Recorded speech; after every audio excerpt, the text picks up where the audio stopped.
Hello दोस्तों, इस video के अंदर हम section 25 and section 26 of sales of goods act को समझेंगे।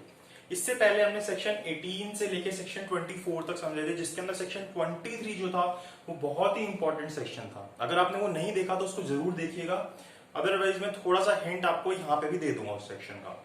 और जब मैंने प्रीवियस ईयर के पेपर्स देखे थे जुडिशरी के, तो मुझे ये समझ आया था कि सेक्शन 23 और section 25 sales of goods act का बहुत इंपॉर्टेंट सेक्शन है। जो क्वेश्चंस आए हुए थे वो इन्हीं दो सेक्शन से आए हुए थे ज्यादातर, क्योंकि इन्हीं दो सेक्शंस के बीच में थोड़ी सी कंफ्यूजन क्रिएट होती है और इन्हीं दो सेक्शन से जो है पेपर में क्वेश्चन बनता है। अब हमने सेक्शन 24 तक समझ लिया था, अब हम आते हैं सेक्शन 25 के ऊपर। सेक्शन 23 और 25 में सिर्फ एक फर्क है। जब आपने सेक्शन 23 की वीडियो देखी होगी जहां पे आपने ये समझा था कि एप्रोप्रिएशन क्या होता है। एप्रोप्रिएशन का मतलब होता है डिस्क्रिप्शन, मतलब कि आपके पास, जैसे मेरे पास एक बायर आया गुड्स खरीदने के लिए, तो उसने मुझे एक डिस्क्रिप्शन दी, मुझे इस डिस्क्रिप्शन के गुड्स चाहिए। अब मेरे पास उस डिस्क्रिप्शन के गुड्स या तो प्रोड्यूस्ड होने चाहिए या ऑब्टेन्ड होने चाहिए। भाई मेरे पोजीशन में वो गुड्स होंगे तभी तो मैं उस डिस्क्रिप्शन के गुड्स उसको दे पाऊंगा। पहली चीज ये होती है एप्रोप्रिएशन करने के लिए।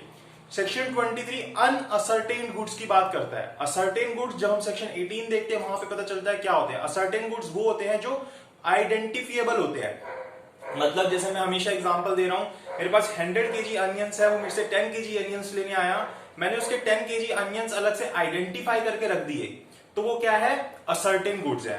लेकिन उसको मेरे से 10 केजी अनियंस चाहिए, उसने मुझे डिस्क्रिप्शन दी, मुझे मध्य प्रदेश के 10 किलो अनियंस चाहिए। अब वो मुझे डिस्क्रिप्शन देगा, अब मेरे पोजीशन के अंदर वो गुड्स होने चाहिए, या तो प्रोड्यूस हुए हो मेरे द्वारा या मैंने किसी से खरीद के मेरे पास होने चाहिए वो गुड्स। तो मेरे पास उस डिस्क्रिप्शन के गुड्स होने चाहिए, प्रोड्यूस या ऑब्टेन्ड। उसके बाद वो गुड्स कैसे होने चाहिए, डिलीवरेबल स्टेट के अंदर होने चाहिए। कैसे होने चाहिए, डिलीवरेबल स्टेट के अंदर होने चाहिए। बांध के मतलब बिल्कुल पैकेट बना के रखा होना चाहिए उसका।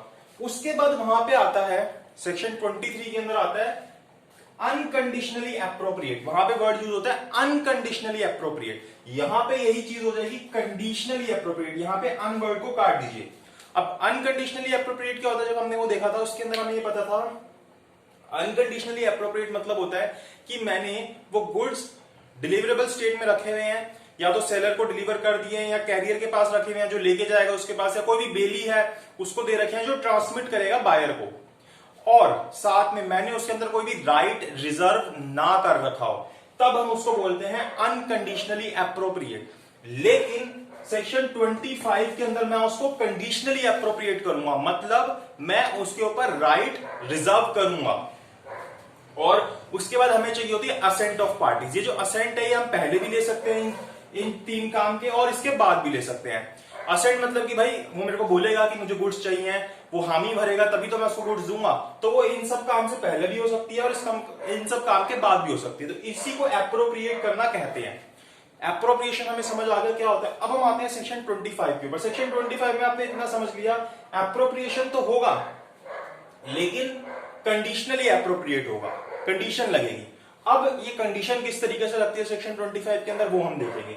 ये जो कंडीशन होती है मतलब कि वो जो राइट रिजर्व किया जाता है, रिजर्वेशन ऑफ राइट्स होता है। जब हम सेक्शन 23 देखते हैं वहां पे रिजर्व नहीं किया जाता राइट, लेकिन यहाँ पे हम राइट को रिजर्व कर रहे होते हैं। तो ये जो रिजर्वेशन होती है दो तरीके से होती है। एक तो एक्सप्रेस होती है। एक्सप्रेस मतलब मैंने मुंह से बोल के बता दिया, मैंने मुंह से बोल के बता दिया कि भाई मेरी ये कंडीशन है, अगर तू मुझे 7 दिन में पैसा देगा तभी इसकी ऑनरशिप तेरे को ट्रांसफर होगी। पोजीशन से मतलब नहीं है हमें, पोजीशन चाहे उसके पास चला गया, पोजीशन चाहे उसके पास चला गया उससे मतलब नहीं है। मैंने ये बोला था कि तेरी ऑनरशिप तब होगी जब तू मुझे 7 दिन में पैसा दे देगा, तो वो क्या हो गया, एक्सप्रेस्ड रिजर्वेशन ऑफ राइट्स। मैंने बोल के, मुंह से बोल के बता दिया या अपने कॉन्ट्रैक्ट के अंदर लिख के बता दिया कि मेरी जब ये कंडीशन पूरी करेगा तब ये गुड्स की ऑनरशिप तेरे पास आएगी। वहीं जो सेक्शन 23 होता है वहां पे ऐसा नहीं होता। वहां पे जब उसने एसेंट दे दी अपनी तभी ऑनरशिप उसकी हो जाती है। इससे क्या फर्क पड़ेगा, जैसी उसकी असेंट मिली सेक्शन 23 के हिसाब से, जब अनकंडीशनल एप्रोप्रिएशन थी, ऑनरशिप बायर की हो गई। अगर गुड्स डिस्ट्रॉय हुए चाहे वो मेरे पोजीशन में पड़े हो, लॉस उसका होगा। लेकिन सेक्शन 25 के अंदर जहां पे कंडीशनल है, मतलब कि जहां पे मैंने कोई राइट रिजर्व कर रखा है, अगर गुड्स डिस्ट्रॉय हो गए, ये सब होने के बाद भी, असेंट मिलने के बाद भी, लेकिन जब तक उसने कंडीशन पूरी नहीं करी, लॉस, अगर वो गुड्स खराब हो गए तो लॉस मेरा होगा, किसका, सेलर का। तो ये फर्क होता है सेक्शन 23 और 25 में। यही इसी तरीके का क्वेश्चन एग्जाम में वो पूछता है, इसी तरीके का क्वेश्चन पूछता है कि इस तरीके से गुड्स डिलीवर हुए, उसकी एसेंट दी नहीं दी, उस तरीके से आप क्वेश्चन देखोगे तो आपको मिलेगा पिछले प्रीवियस ईयर के एग्जाम्स के अंदर। अब देखिए, एक तो हो गया एक्सप्रेस रिजर्वेशन ऑफ राइट्स, बोल के, भाई मैंने बोल दिया, लिख दिया, मैंने बता दिया कि मैंने राइट्स रिजर्व कर रखा है। इसके अलावा होता है deemed to reserve rights. Deemed to reserve rights मतलब आपको देखने में तो ये लगेगा कि इसके ऊपर कोई राइट रिजर्व नहीं है, लेकिन असलियत में उसके ऊपर राइट रिजर्व हो रखे होते हैं।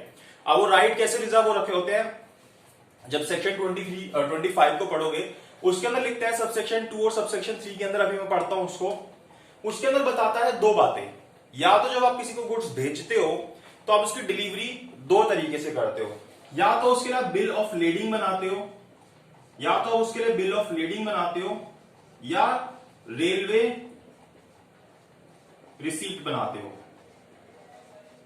रेलवे रिसीप्ट जब आपने रेल से सामान भेजा, बिल ऑफ लेडिंग जब आपने शिप से सामान भेजा, जब आपने शिप से सामान भेजा। अब क्या होता है, जब आपने शिप या रेलवे से सामान भेजा तो आपने बिल ऑफ लेडिंग या रेलवे रिसीप्ट बनाई। अब ये जो दोनों चीजें होती हैं, इनकी 3 कॉपीज बनती है, 3 कॉपी बनती है। अब 3 कॉपी क्यों बनेगी, एक कॉपी रहेगी सेलर के पास, एक कॉपी जाएगी बायर के पास, और एक रहेगी जो सामान लेके जा रहा है, शिप या रेल, मतलब जो इसका मास्टर है उसके पास रहेगी। अब मैंने गुड्स भेजे उसके पास, तो अब इसको कैसे पता चलेगा शिप मास्टर को या रेलवे मास्टर को कि वो गुड्स उस बायर को देने हैं। तो वो बायर जब इस शिप मास्टर या रेलवे मास्टर के पास, जो भी शिप का जिसको जो भी बोलते हैं ऑनर को, जब लेके आएगा तो इसको पता चल जाएगा कि हाँ भाई ये इसका बायर है, इसको गुड्स देने, मतलब उसके सामने वो बिल ऑफ लेडिंग या रेलवे रिसिप्ट लेके आएगा तो गुड्स उसको डिलीवर कर दिए जाएंगे।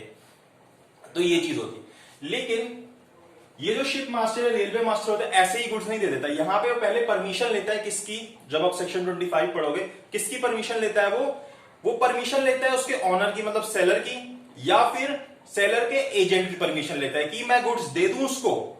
अब क्या होता है, इस तरीके से इसको परमिशन लेनी होती है। तो एक तरीके से क्या हो गया, देखने में तो ये लग रहा है कि मैंने उसको गुड्स बेच दिए, लेकिन अभी गुड्स उसके हुए नहीं है, उसकी ऑनरशिप किसके पास है, अभी भी मेरी ही ऑनरशिप है उसकी। पोजीशन चाहे उसके पास चला गया, पोजीशन उधर चला गया शिप मास्टर रेलवे मास्टर के पास, लेकिन उसकी ऑनरशिप मेरी है। जो गुड्स बेच रहा है उसको क्या बोलेंगे, कंसाइनर बोलेंगे। जिसके गुड्स हो रहे हैं, जिसके पास गुड्स जा रहे हैं, जो उसका बायर है, उसको कंसाइनी बोलेंगे। और जो लेके जा रहा है वो रेल या शिप जो भी है जिसके थ्रू भी जा रहा है वो होगा। अब क्या होता है, मैंने वहां गुड्स बेच दिए, मैं क्या करता हूं, एक बिल ऑफ एक्सचेंज बनाता हूं। सबसेक्शन 3 पढ़ोगे तो वहां पे बिल ऑफ एक्सचेंज के बारे में हमें पता चलता है। Bill of exchange, bill of exchange क्या होता है ये आप अच्छे से जानते होंगे। बिल ऑफ एक्सचेंज क्या होता है कि भाई मैं क्या करता हूं, मैं बिल ऑफ एक्सचेंज बनाता हूं, कौन, सेलर या कंसाइनर। बिल ऑफ एक्सचेंज बनाता हूं, मैं उसके ऊपर लिखता हूं कि भाई मैंने तेरे से इतने इतने रुपए लेने हैं, और उससे साइन करा लेता हूं, किससे, बायर से, कि तूने मेरे को 5 दिन में इतने पैसे देने हैं। तो एक तरीके से क्या हो गया, मैंने कंडीशन लगा दी कि जब तक तू बिल ऑफ एक्सचेंज साइन नहीं करेगा, मतलब जैसे वहां सामान पहुंचा, मैं क्या करूंगा, वहां पे अपना एक एजेंट खड़ा कर दूंगा कि वो जब जैसी बिल ऑफ लेडिंग या रेलवे रिसीप्ट दिखाने जाएगा उससे पहले एजेंट उससे बिल ऑफ एक्सचेंज साइन करा लेगा, ताकि अगर वो गुड्स का पोजीशन भी ले ले तो उसकी पेमेंट जो है वो ड्यू रहे। तो मैंने कंडीशन लगा दी कि 5 दिन में तू मेरी पेमेंट दे दे। अगर 5 दिन में तू मेरी पेमेंट नहीं देगा तो ये गुड्स वापस मेरे हैं। तो एक तरीके से मैंने उसकी ऑनरशिप नहीं करी, मैंने सिर्फ उसको पोजीशन दिया उस गुड्स का। तो यहां पे हम सेक्शन 25 के अंदर यही देख रहे हैं कि किस तरीके से सिर्फ उसको हम पोजीशन दे रहे हैं, उसको ऑनरशिप नहीं दे रहे। उसकी जो एक कंडीशनल, मतलब कि हम उसके ऊपर reservation of rights of disposal कर रहे हैं। डिस्पोजल मतलब सेल का राइट, कि उसके ऊपर रिजर्वेशन लगा ली, अभी तेरी ये नहीं होगी जब तक तू कंडीशन पूरी नहीं करेगा। तो एक तो होगी एक्सप्रेस, बोल के बता दी, दूसरी होगी डीम टू रिजर्व राइट, जब इस तरीके से शिप से या रेलवे से हमने उसके पास सामान भेजा। अब हम एक बार रीड करते हैं सेक्शन को। सेक्शन क्या बोलता है, सेक्शन बोलता है सबसे पहले, where the contract is for the sale of specific goods or where goods are subsequently appropriated to the contract, the seller may by the terms of the contract or appropriation reserve the right of disposal. Subsection 1 जो है express वाली बात कर रहा है, reserve the right of disposition of the goods until certain conditions are fulfilled, जब तक कि वो कंडीशन पूरी नहीं हो जाती। In such case, notwithstanding the delivery of the goods to the buyer or to the carrier or other bailee for the purpose of transmission to the buyer, the property in the good does not pass to the buyer until the conditions imposed by the seller are fulfilled. जब तक ये condition पूरी नहीं हो जाएगी, इसकी ownership उसके पास नहीं जाएगी, किसके पास? बायर के पास। वहीं सबसेक्शन 2 में आए तो वो बोलता है where goods are shipped or delivered to a railway administration, की हमने शिप को दी या रेलवे एडमिनिस्ट्रेशन को दी, for carriage by railway and by the bill of lading or railway receipt, की बिल ऑफ लेडिंग या रेलवे रिसीप्ट के थ्रू, एज अ केस में भी the goods are deliverable to the order of the seller, जब seller order करेगा तभी ये goods buyer को मिलेंगे, या सेलर का एजेंट ऑर्डर करेगा इस एडमिनिस्ट्रेशन को तभी वो गुड्स उसको डिलीवर करेगा। The seller is prima facie deemed to reserve the right of disposal, तो यहाँ पे deemed to reserve, prima facie बोलेंगे, उसने क्या किया? डीम्ड टू रिजर्व कर लिया, बोला नहीं कि भाई मैं रिजर्व कर रहा हूं, लेकिन कर लिया, बिना बोले कर लिया। अब सबसेक्शन 3 क्या बोलता है? Where the seller of good draws on the buyer for a price and transmit the buyer the bill of exchange, तो यही बात आ गई बिल ऑफ एक्सचेंज की, together with the bill of lading, इन दोनों के साथ, बिल ऑफ लेडिंग या रेलवे रिसीप्ट के साथ, और एज अ केस में भी the railway receipt to secure acceptance or payment of bill of exchange, the buyer is bound to return the bill of lading. अगर वो बिल ऑफ एक्सचेंज साइन नहीं करता, भाई उसके पास मेरा एजेंट खड़ा हुआ है, अगर ये बिल ऑफ एक्सचेंज साइन नहीं कर रहा तो बिल ऑफ लेडिंग मेरा वापस कर दे, रेलवे रिसीप्ट में भी वापस कर दे, क्योंकि बाद में जाके भी तो वो डिलीवरी ले सकता है उसकी, मेरा वापस कर दे, अब तू इसकी डिलीवरी नहीं ले सकता अगर तू बिल ऑफ एक्सचेंज साइन नहीं कर रहा तो यही बात सेक्शन 25 के अंदर बताइए। अगर इसके अंदर कोई डाउट है तो कमेंट बॉक्स में कमेंट कीजिएगा, मैं इसको जरूर क्लियर करूंगा, क्योंकि ये बहुत इंपॉर्टेंट सेक्शन है। अब हम आते हैं सेक्शन 26 के ऊपर, रिस्क प्रेमा फसाई पासेस विद प्रॉपर्टी। जो रिस्क होता है वो प्रेमा फसाई पहली नजर में, मतलब देखने में, वो किसके ट्रांसफर हो जाता है? जो जब प्रॉपर्टी ट्रांसफर होती है तो उसके साथ उसका जो रिस्क होता है वो भी ट्रांसफर हो जाता है। लेकिन जैसे अब सेलर है, बायर है, मैंने आपको बता रखा है सेलर कौन होता है, बायर कौन होता है। अब यहां पे इसने इसको गुड्स डिलीवर करने थे, अगर ये गुड्स इसकी मिस्टेक की वजह से डिलीवर नहीं हुए, डिले हो गए, या फिर इसकी वजह से हो गए, तो जिसकी मिस्टेक के कारण होंगे इस गुड्स का, उस प्रॉपर्टी का लॉस भी वही पार्टी उठाएगी। अगर सेलर की वजह से तो सेलर उठाएगा, बायर की वजह से तो बायर उठाएगा। क्या बोलता है सेक्शन? अनलेस अदरवाइज एग्रीड, या तो आप इस बात से मान जाओ, आपने अपने एग्रीमेंट में लिखी हुई है ये बात, the goods remain at the sellers risk, कि वो सेलर के रिस्क पे रहते हैं वो गुड्स, कब तक? Until the property there is transfer to the buyer, जब तक वो प्रॉपर्टी बायर की नहीं हो जाती। But when the property there is transfer to the buyer, the goods are the buyer's risk whether delivery has been made और not. लेकिन जब वो इसके हो गए, ट्रांसफर्ड हो गए, तो अब इसका रिस्क है, चाहे वो गुड्स जो है इसके पोजीशन में हो लेकिन वो ट्रांसफर हो चुके हैं। अब ये कैसे होते हैं मैंने पिछले सेक्शन में बता रखा है, आप उसको देख सकते हैं। तो फिर लॉस बायर का होगा।